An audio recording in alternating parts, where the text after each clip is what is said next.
How difficult is the fight against cervical cancer? What is the ordeal that patients go through? We're telling you more about this through the eyes of a survivor against cervical cancer. She's telling us all about her ordeal. Also in this report, the screening which is imperative to detect cervical cancer. We're telling you all about the tests as well, which are so important for prevention.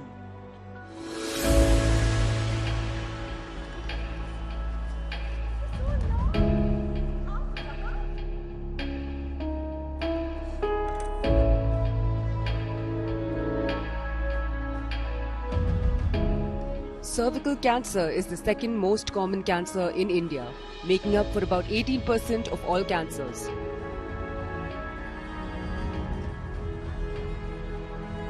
Cervical cancer is so pervasive in India that the number of cases in our country make up for the largest proportion of the global cervical cancer burden. 46-year-old Sheetal suffered from cervical cancer. Sheetal hails from Chandigarh. Having worked in Mumbai for almost 2 decades, she now dedicates her time to being a homemaker. Sheetal spoke to us about her sobering experience.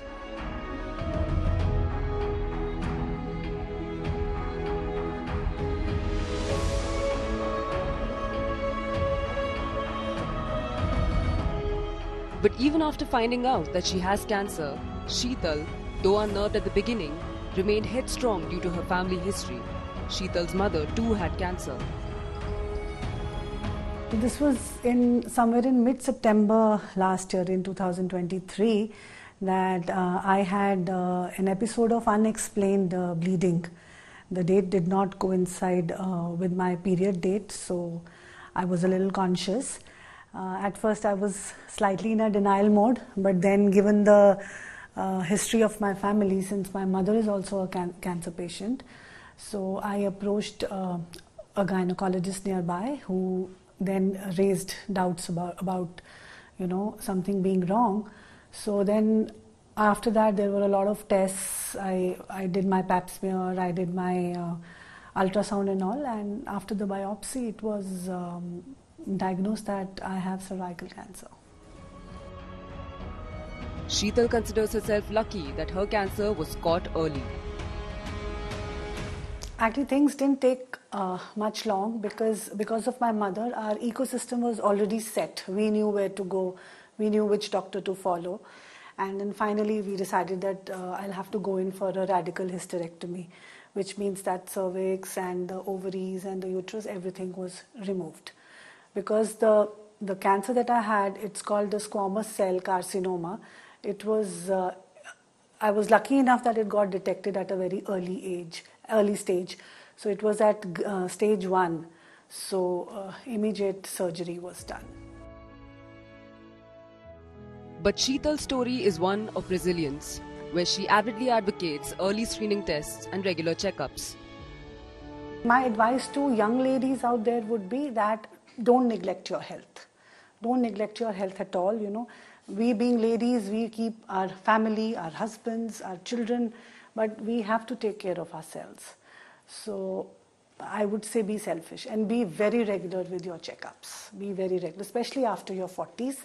Be very regular. I think pap smear and all should be done once in 3 years, definitely. And for young girls, as soon as they hit puberty, they should get their the cervical cancer vaccination done. While there is a collective effort to eliminate cervical cancer, a lot needs to be demystified about preventive measures and vaccines. Experts suggest that early detection and screening can make a significant difference in preventive outcomes and better treatments. The 2 most essential screening tests are the pap test or pap smear test and the HPV test. The pap test involves taking a swab of your cervix, after which the cells are observed under the microscope.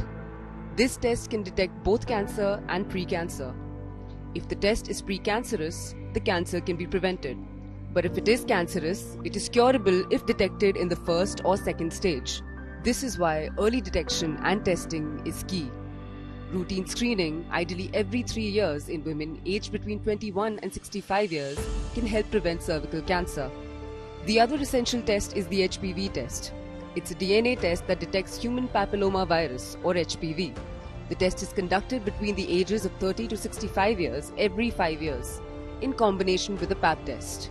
The test doesn't tell you whether or not you have cancer, but can help you detect HPV, which increases the risk of developing cervical cancer. If you have not contracted HPV and your HPV test is negative, then your chance of a future cancer is also negative. So HPV test, in addition to the Pap test is to catch only the presence of cancer. Usme to you will only find cancer cells are there or not.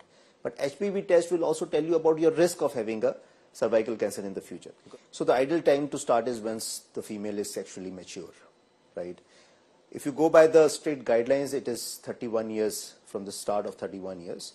And you start doing an you'd start doing a Pap test, which is only a cytology test, not an HPV test, once in 3 years, assuming that the female has become sexually active by that time. Otherwise, starting from, if the female is sexually active, you can start earlier also. A simple Pap test, which is a cytology test, not an HPV test, is to be done once in 3 years. If you're doing an HPV test, then you are gauging the risk also in the future. Then you can do it once in 5 years also. So what is HPV? 14 types of HPV have the potential to cause cancer, but HPV types 16 and 18 are high-risk strains. They are responsible for over 70% of all cervical cancer cases globally. About 5% of women in India are estimated to harbor HPV type 16 or 18. Unfortunately, poor awareness, stigma due to sexual transmission of HPV, and a delay in the government rollout of the vaccine are major reasons behind the rise in cervical cancer cases. Fewer than 1 in 10 women in India have been screened for cervical cancer in the last 5 years, according to the World Health Organization. With Chetna Vasudevan and Sarthak Sharma in New Delhi, Sneha Mordani for India Today TV.